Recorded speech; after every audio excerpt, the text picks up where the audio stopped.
ഹാജിറ ബീവി പൊന്മോനെ സുന്ദരമായി ഒരുക്കുന്നേ.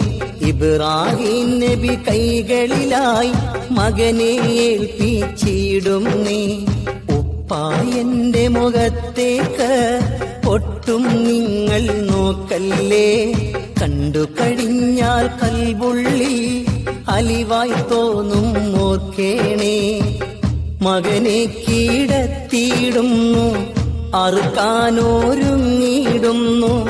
ജിബിരിയിലും വന്നിടുന്നു, ഷാത്തൊന്നു നൽകിയിടുന്നു.